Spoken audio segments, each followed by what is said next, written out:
Human settlement के बारे में बताया था, उसकी प्रॉब्लम्स के ऊपर बात की थी, जिसमें हमने विश्व के अंतर्गत मानव बस्तियां कितने प्रकार की होती हैं, क्या उनके प्रतिरूप होते हैं, क्या पैटर्न्स होते हैं, उनको लेके आज मैं जो ह्यूमन सेटलमेंट का पार्ट लेकर के आया हूं, ये इंडिया से संबंधित है। ठीक है, तो सबसे पहले समझने की कोशिश करते हैं कि मानव बस्ती ह्यूमन सेटलमेंट होता क्या है। मानव बस्तियों का संबंध कहीं ना कहीं ये तात्पर्य उन चीजों से होता है जहां मानव अपनी आधारभूत आवश्यकताओं के लिए, बेसिक नीड्स के लिए कुछ संसाधनों के माध्यम से कुछ इमारतों का या कुछ ऐसी चीजों का निर्माण कर लेता है जो उसकी बहुत जरूरतों को पूरा करती है। एक बस्ती, एक पुंज, एक झुंड ऐसा है जहाँ पे क्या कहते हैं मानव अपना निवास स्थान बना सकता है, तो उसको मानव बस्तियां कहते हैं। ठीक है, उदाहरण के लिए आपने देखा होगा कुछ क्षेत्रों के अंतर्गत हमने क्या किया था, झुंड देखे थे जहाँ मानव अपना निवास स्थान बना लेते हैं। ठीक है, तो उन क्षेत्रों के लिए प्रयोग किया जाता है मानव बस्तियां। अगर हम ह्यूमन सेटलमेंट को देखते हैं तो मानव जो बसाव है या बस्तियां हैं वो दो प्रकार से वर्गीकृत की जाती है हमारे पास में। एक मानव बस्ती जो हमारे पास होती है वो होती है आपकी रूरल एरिया, ठीक है, और एक होती है हमारे पास अर्बन। ठीक है, तो मैं ज्यादा चर्चा नहीं करूंगा क्योंकि मैं इसके बारे में आपको पहले ही बता चुका हूँ। रूरल सेटलमेंट और अर्बन सेटलमेंट क्या होते हैं और उनके क्या टाइप्स होते हैं, ये हमने आपको पहले ही बताया था ह्यूमन सेटलमेंट के। पर आज मैं आपको जो बताने जा रहा हूँ उसके अंतर्गत मैं डिफरेंस के बारे में बताऊंगा, कैसे आइडेंटिफाई कर सकते हैं कि रूरल सेटलमेंट है या अर्बन सेटलमेंट है। ठीक है, तो ये जरूरी जानने की चीज है हमारे पास कि कैसे आइडेंटिफाई करेंगे what is the difference between rural settlement and the urban settlement. नगरीय बस्तियां और ग्रामीण बस्तियों में क्या अंतर होता है, सबसे पहले समझने की कोशिश करते हैं ग्रामीण बस्तियों। ठीक है, ग्रामीण बस्तियां जो बस्तियां होती हैं इसमें जो लोग निवास करते हैं वो लोग प्रथम क्रिया से संबंधित होते हैं, मतलब प्राइमरी एक्टिविटीज होती है, उनकी जो एक्टिविटीज होती है वो कौन सी primary activity. But in the urban area peoples are involving in the secondary and tertiary activities. ठीक है, ज्यादातर लोग होते हैं द्वितीय और तृतीय क्रिया के अंदर संकलित होते हैं, उनका कार्य जो होता है उनसे संबंधित होते हैं। जबकि अर्बन सेटलमेंट के अंदर एक और चीज, रूरल सेटलमेंट के अंदर एक और चीज देखने को मिलती है। रूरल सेटलमेंट में जो घर होते हैं वो कच्चे घर होते हैं, but in the urban settlement we have seen the houses are पक्के और सीमेंटेड हाउस होते हैं। ठीक है, मेटेलिक होते हैं। यहाँ पे क्या अनमेटेलिक इस तरह से मटेरियल से और कच्चे घर देखने को मिलते हैं। कहाँ पे, रूरल एरिया में। अर्बन एरिया के अंदर क्या पक्के घर देखने को मिलते हैं। दूसरी चीज, रूरल सेटलमेंट के अंदर फैसिलिटीज क्या होती है, कमी देखने को मिलती है, लैक ऑफ फैसिलिटीज, जो होती है फैसिलिटीज की सुविधाओं की कमी देखने को मिलती है। But in the urban settlement we have seen so many facility like hospital बहुत ज्यादा आपको देखने को मिलेंगे। ठीक है, उसके बाद शॉपिंग मॉल्स देखने को मिल रहे हैं, पक्की सड़कें देखने को मिल रही हैं, पार्क्स देखने को मिल रहे हैं। ठीक है, आपके पास बहुत सारे सब्स्टिट्यूट्स है। But in the rural settlement they have no substitute, बस सिंगल होता है, मोनोपोली सिस्टम होता है, सिंपल एक तरह के दर्जी, एक कॉबलर, इस तरह के देखने को मिलते हैं इन रूरल सेटलमेंट। ठीक है, जो गर्ल्स एजुकेशन होती है उस पर ज्यादा प्रमोशन नहीं रहता, but in the urban settlement girls education को ज्यादा प्रमोट किया जाता है, ज्यादा चीज होती है। दूसरी चीज, रूरल सेटलमेंट के अंदर मैक्सिमम नंबर के जो लोग होते हैं वो इन्वॉल्विंग होते हैं छोटे कामों की तरह। But in the urban area जितने लोग होते हैं उसमें दो तरह से देखते हैं, बस्तियों का जो आवंटन होता है, जो बांटा जाता है, जो वर्गीकरण क्लासिफिकेशन वो अलग अलग सिस्टम में किया जाता है। कुछ जगह पे किसी तरह का काम देखने को मिलता है। अगर हम देखने की कोशिश करें चंडीगढ़ का एग्जाम्पल, तो आप देखेंगे वहां पे क्या प्लान सिटी के रूप में डेवलप है। These are the some simple differences between the rural settlement and the urban settlement. ये कुछ सिंपल से डिफरेंसेस हैं जो आपको आइडेंटिफाई करने में हेल्प करेंगे रूरल सेटलमेंट को और अर्बन सेटलमेंट को। ठीक है, अब टाइप्स ऑफ रूरल सेटलमेंट्स। ठीक है, हम ग्रामीण बस्तियों के प्रकार देखने की कोशिश करेंगे। 4 प्रकार से ग्रामीण बस्तियां पाई जाती हैं भारत के अंतर्गत। ठीक है, क्योंकि जब हमने रूरल सेटलमेंट देखा तो मैंने आपको 2 वर्गीकरण बताए थे, एक बताया था मैंने आपको रूरल सेटलमेंट, एक बताया था अर्बन सेटलमेंट। और देखो दोनों के लिए खास बात ये होती है कि रूरल सेटलमेंट को प्रभावित करने के लिए कुछ फैक्टर्स होते हैं, कुछ कारक होते हैं जिससे रूरल सेटलमेंट प्रभावित होता है। स्थानीय कारक हो गया, जलवायु होगी, मृदा होगी। कहीं ना कहीं बस्तियां जो ग्रामीण बस्तियां होती हैं उनके निर्माण के लिए कुछ कारक बने हुए होते हैं, उन कारकों के आधार पे ही बस्तियों का निर्माण, ग्रामीण बस्तियों का निर्माण देखने को मिलता है। तो उन्हीं के अंदर अगर देखने की कोशिश करें तो ग्रामीण बस्तियों के अंतर्गत ध्यान से देखें तो कुछ ऐसे कारक हैं जिनके कारणों पे ही आधार पे हम देख पाते हैं कि ये ग्रामीण बस्ती दूसरी ग्रामीण बस्ती से भिन्न है, ये इस ग्रामीण बस्ती का निर्माण किस आधार पे दिया हुआ। अगर आप देखें कुछ ग्रामीण बस्तियों के पीछे क्या होता है, फिजिकल फैक्टर्स दिए होते हैं, भौतिक कारक होते हैं। पर्वतीय क्षेत्रों के अंदर ग्रामीण बस्तियां अलग प्रकार की देखने को मिलेंगी, मैदानी क्षेत्रों में अलग देखने को मिलती है, पठारी भागों में अलग प्रकार की ग्रामीण बस्तियां देखने को मिलती है। ठीक है, वहीं अगर आप तटीय भागों में देखो तो वहाँ अलग प्रकार, तो कुछ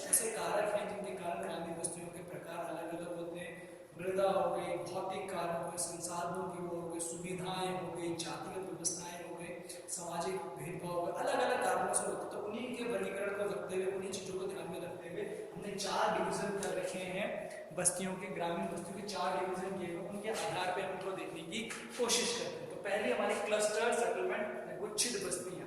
क्लस्टर सेटलमेंट गुच्छित बस्तियां होती हैं। इसमें जो बस्तियों का जो निर्माण कार्य होता है, जो इसके अंदर बस्तियों का निर्माण कार्य होता है, वो एक गुच्छ के रूप में, एक झुंड के रूप में देखने को मिलता है। इसमें मुख्य रूप से क्या होता है, एक जगह पे सारी ग्रामीण बस्तियां बनी हुई होती हैं और उसके आसपास के क्षेत्रों के अंदर कृषिगत या अन्य कार्य देखने को मिलते हैं, या फिर कुछ ऐसी चीजें जिसमें विशेष रूप से कुआं हो गया या कुछ ऐसे लक्षण पाए जाते हैं जिसके आसपास बस्ती का निर्माण होता चले जाता है।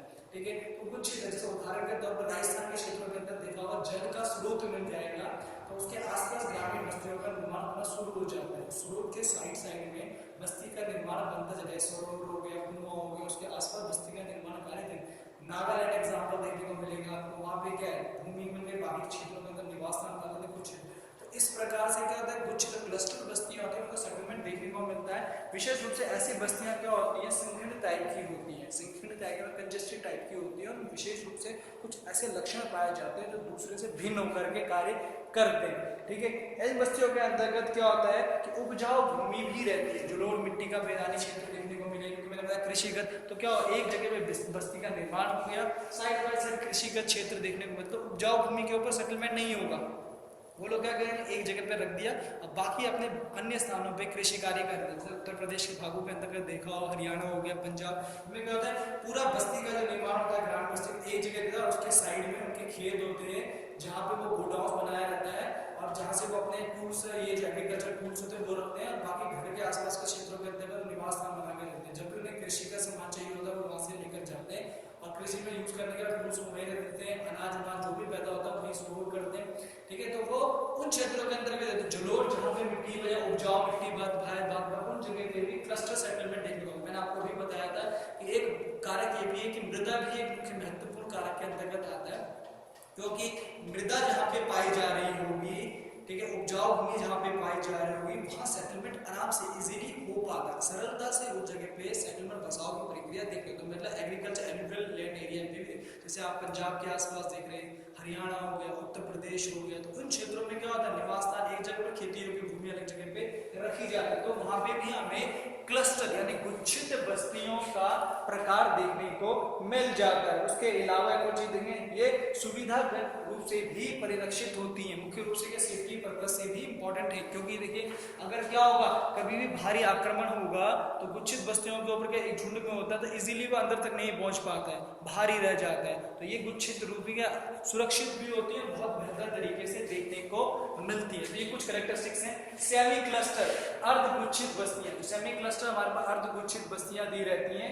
ये भी एक प्रकार, ये क्या है, ये किसी एक सीमित क्षेत्र के अंदर गुच्छित प्रवृत्ति के अंतर्गत देखने को मिलती है, सीमित क्षेत्र के अंदर गुच्छित प्रवृत्ति के अंदर होते हैं। परिणाम स्वरूप क्या होता है, ये सामाजिक जो ग्रामीण समाज का प्रतिरूप होता है उसको दिखाने में भी सहायक, क्योंकि इसमें क्या है, मुख्य रूप से जो बलवान लोग होते हैं वो तो सेंटर में रहते हैं, ठीक है, वो केंद्र के अंदर जो भी उनको, और बाहर आउटसाइड में दूसरे लोग जो दूसरी क्रियाओं से जुड़े हुए लोग होते हैं वो अर्धगुच्छित टाइप में। इसमें क्या हो, सेमी क्लस्टर, अंदर की तरफ ज्यादातर जमींदार ये लोग चले जाते हैं, और बाहर की तरफ जो कमजोर वर्ग के लोग होते हैं वो निवास स्थान बना करके रहते हैं। ठीक है, सेमी क्लस्टर की दूसरी खास बात है, इसमें कृषिगत भूमि का आमतौर पे जो प्रभाव होता है वो भिन्न प्रकार का देखने को मिलता है। इसमें विशेष रूप से क्या होता है, केंद्र के अंदर बलपूर्वक लोग रहने की कोशिश होता है, और सामाजिक भेदभाव का एक अच्छा नमूना देखने को मिलता है। ग्रामीण प्रतिरूप के इसमें क्या है, वर्गीकृत देखने की स्थिति, ये कुछ बस्तियां ज्यादातर आपको गुजरात हो गया, राजस्थान हो गया, उन भागों में से मतलब स्थानों में देखने को मिलेंगी जहाँ पे क्या होता है, विशेष रूप से उच्च वर्ग के लोग रहते हैं। तो वो लोग क्या करते हैं, सेंटर में अपनी पोजीशन को स्ट्रॉन्ग कर लेते हैं अपने आप को सुरक्षित रखने के लिए, और कमजोर वर्ग के लोगों को बाहर की तरफ कर देते हैं। इसके कारण क्या होता है, अपने आप सेफ रहते हैं, क्योंकि उनके पास पैसे पूसे ऐसा होता है कि भारी आक्रमण चोर चोर आएगा तो बाहर से ही निकल जाएगा, लूटपाट नहीं हो पाएगी, और अंदर भी सेफ हो जाता है। अर्धगुच्छित के अंदर क्या है, सेमी क्लस्टर देखने को मिलता है, गुच्छ का जो अंदर का भाग होता है वो और बाकी तरफ बिखरा हुआ भड़काव देखने को मिल जाता है। इसमें भी खास बात ये सेफ्टी पर्पज का बहुत ध्यान रखा जाता है, तो खाली इनके लिए तो ये एक नमूना है सामाजिक भेदभाव वाला, सामाजिक वर्गीकरण। उसके बाद हेलमेट, परिक्षिप्त बस्तियां। परिक्षिप्त बस्तियां जो बस्तियां होती हैं ये बहुत महत्वपूर्ण है। इन बस्तियों का वर्गीकरण जो होता है सामाजिक और आर्थिक आधार पे भी देखने को मिलेगा। सामाजिक आर्थिक आधार का मतलब अगर आप कुछ ऐसे क्षेत्रों की तरफ देखेंगे जैसे बिहार, छत्तीसगढ़, झारखंड, इन क्षेत्रों के अंतर्गत आज भी समाज के अंदर अलग अलग प्रकार से वर्गीकृत करके बस्तियां बनती हैं। ठीक है, ब्राह्मणों की बस्तियां अलग है, जो क्षत्रिय उनकी बस्तियां अलग देखने को मिल, शूद्रों की बस्तियां अलग देखने को मिल रही हैं। ठीक है, और जो उससे अलग प्रकार के लोग हैं वैश्य, ठीक है, उनकी बस्तियां अलग। तो ये अलग अलग प्रकार से इनका नमूना दिखता है, झूठ के रूप में क्या बिखरे हुए देखने को मिलते हैं। क्योंकि अधिवास क्या है, सामाजिक वर्गीकरण और मानवीय आर्थिक विकास है। क्या उन्हीं के आधार पर वर्गीकरण देखने को मिलता है। इनके कुछ अन्य नामों से भी जाना जाता है इनको, जैसे उदाहरण के लिए पन्नर, पड़, पाली, नागा आदि स्थानीय नामों से भी इनको जाना जाता है। अलग अलग पन्नर कह रहे हैं, पन्नार कह रहे हैं, नाड़ कह रहे हैं, तो अलग अलग जगह पे अलग अलग नामों से जानी जाती है। छत्तीसगढ़ हो गया आपका, झारखंड हो गया आपका, बिहार के कुछ भाग चले गए, उड़ीसा के कुछ भाग आ जाते हैं, मध्य प्रदेश के भागों के अंतर्गत, इन क्षेत्रों के अंतर्गत इस प्रकार की, ठीक है, हेल्पिट नुमा बस्तियां, पल्ली बस्ती जो होती हैं, ये बस्तियों के नमूने देखने को मिलते हैं। अब डिस्पर्स सेटलमेंट है, परिक्षिप्त या एकांकी बस्तियां। ये बस्तियां अधिकांश ऐसी होती हैं या तो देखो पर्वतीय क्षेत्रों में देखने को मिलेंगी या जंगलों के आसपास के क्षेत्रों के अंतर्गत देखने को मिलती है। आप देखने की कोशिश करें कि इस प्रकार की बस्तियां के एकांकी होती हैं, एकीकीय बस्तियों के रूप में देखने को मिलती हैं। ये प्रकार की जो बस्तियां होती हैं विशेष रूप से ये बस्तियां आपको देखने को मिलेंगी, जैसे मेघालय हो गया, उत्तराखंड हो गया, हिमाचल हो गया, केरल हो गया, इस प्रकार की बस्तियां इन क्षेत्रों में देखने को मिलती है। क्योंकि इनके आसपास क्या होता है, छोटे छोटे दूर पे पर्वतीय क्षेत्र होते हैं, कुछ कुछ जगह पे बस्तियों का निर्माण कार्य देखने को मिलता है, बाकी स्थानों पे चरगाह भूमि या कृषिगत भूमि के रूप में आवंटित कर दी जाती है। तो इस प्रकार से कृषि की जो बस्तियां होती हैं उनका वर्गीकरण कर दिया जाता है। ठीक है, तो अब मैं एक बार रिकॉल करते हुए बता रहा हूँ, ग्रामीण बस्तियों का जो प्रतिरूप आप देख रहे हैं 4 हिस्सों में डिवाइडेड है, पैटर्न्स के अकॉर्डिंग या इनके रूप में अकॉर्डिंग नाम से पहचाना जा सकता है उसको। अगर हम देखने की कोशिश करें, क्योंकि भारत की स्थिति देखने को मिल रही है, देखने को मिल रही है, इंडिया की स्थिति आप देखने को मिल रही है आपको, आप देख पा रहे हैं कि इंडिया की बात कर रहा हूं मैं। इंडिया में मैंने कहा आपको 4 प्रकार से वर्गीकरण कर दिया हमने। भारत के अंतर्गत 4 प्रकार से ग्रामीण बस्तियों का वर्गीकरण किया जाता है। ठीक है, क्लस्टर बताई मैंने, क्योंकि मैंने आपको बताया कुछ आधार हैं जिन आधारों पर रख के ही ग्रामीण बस्तियों को बांटा जाता है। ग्रामीण बस्तियों के जो आधार होते हैं, कुछ महत्वपूर्ण आधारों के आधार पे ही ग्रामीण बस्तियों का वर्गीकरण किया जाता है। तो उसमें मैंने बताया क्लस्टर, आपको बताया गुच्छित बस्तियां। ठीक है, आधार मैंने बता दिया आपको कि इसमें कृषिगत, विशेष रूप से कृषि को लेकर तो क्या होता है, बस्ती का निर्माण एक क्षेत्र पे रख दिया जाता है, बस्ती यहाँ निर्मित हो गई और उसके आसपास के पार्ट्स के अंदर खेती योग्य भूमि होती है, तो उन भाग को सुरक्षित रख करके वो इस तरह की गुच्छित बस्तियां बना देते, झुंड के रूप में रखे। बाकी तो उदाहरण मैंने पंजाब, हरियाणा, राजस्थान, इन भागों में बताई। राजस्थान का एग्जाम्पल इसलिए है क्योंकि वहां पे क्या जल के स्रोत को सेंटर में रख दिया, उसके आसपास बस्ती का निर्माण किया। सेमी क्लस्टर हो गया, सेमी क्लस्टर बस्तियां मानवीय आधारों पे देखें तो समाज के वर्गीकरण को देख करके उससे अपने जमींदार जो बलिष्ठ, बलपूर्वक और जो उच्च वर्ग के लोग होते हैं वो सेंटर में रहते हैं, और जो निम्न वर्ग के या कमजोर वर्ग के लोग होते हैं बाहर रखा जाता है सेफ्टी सिक्योरिटी को देख करके। क्यों, उन्हें पता होता है कि उच्च वर्ग के लोगों को पता है कि हमारे में पैसा, धन, ये सब संपदा है, तो सुरक्षित रखना चाहते हैं, इसलिए वो अंदर की तरफ रहते हैं, बाहर की तरफ वो उन लोगों को डाइवर्ट कर देते हैं। हेलमेट नुमा बस्तियां जो हमारी परिचित बस्तियां जिन्हें कह रहे हैं पन्नर बस्तियां, पल्ली, नागाड़ बस्तियां जिन्हें कहा जा रहा है, ये विशेष प्रकार से सामाजिक और मानवीय आर्थिक आधार पे देखने, आर्थिक आधार पे भी देखने को मिलता है, क्योंकि इसमें जातिगत वर्गीकरण का आधार देखने को मिलेगा। इनमें क्या जातिगत वर्गीकरण का कास्ट का जो क्लासिफिकेशन दिया हुआ उनके अकॉर्डिंग होता है। जैसे अगर आप देखो ब्राह्मण, क्षत्रिय, शूद्र, वैश्य, इस आधार पे बनाया जाएगा, जातिगत आधारों पे भी। ठीक है, और सामाजिक आधार पे मुस्लिम बस्तियां अलग पाई जा रही होंगी, आपको जैन बस्तियां अलग पाई जा रही होंगी, खान पान, रहन सहन, इनके आधार पे भी इसमें आवंटन देखने को मिलता है। तो यहाँ पे आप सामाजिक, आर्थिक, मानवीय आधार ये सब देखने को मिलता है। तो ऐसी बस्तियां उन क्षेत्रों में देखने को मिलेगी, या विशेष रूप से उन क्षेत्रों के अंदर जहाँ वर्गीकरण का आधार देखने को मिलता, झारखंड, छत्तीसगढ़, बिहार, इन क्षेत्रों का, उत्तर प्रदेश, ऐसे क्षेत्रों का मैंने उदाहरण लिख दिया है आपको। ठीक है, डिस्पर्स सेटलमेंट, अगर परिषद की एकाकी बस्तियां जो हमारे पास होती हैं, ये बस्तियां उन क्षेत्रों के अंतर्गत पाई जा रही है, उन उन क्षेत्रों के अंतर्गत पाई जाती हैं जो विशेष रूप से पर्वतीय क्षेत्रों में होते हैं या जंगल के आसपास के क्षेत्रों के अंतर्गत देखने को मिलते हैं। क्योंकि यहाँ पे क्या है, बस्तियों का निर्माण छोटे छोटे ग्रुप में बनाया हुआ होता है और एक एक करके घर बहुत दूर दूर स्थिति के अंदर ये बिखरे हुए देखने को मिलके एकांत में ये घर बनाए जाते हैं। इनका विशेष क्या होता है कि जो यहाँ पे निवास स्थान के लिए उपयुक्त प्लेन या समतल भूमि का अभाव रहता है, तो इसलिए ऐसी बस्तियां एकांतीय बस्तियां या परित्यक्त बस्तियों के रूप में या बिखरी हुई बस्तियों के रूप में आसपास के क्षेत्रों चरगाह भूमि बनाए जाते हैं। That's is all. ये सब आपको मैंने बताया रूरल सेटलमेंट के बारे में, ठीक है। तो आप ध्यानपूर्वक वीडियो को समझें। अगर आपको कोई चीज नहीं समझ में आती है तो आप कमेंट सेक्शन में जाइए, ठीक है, कमेंट कीजिए।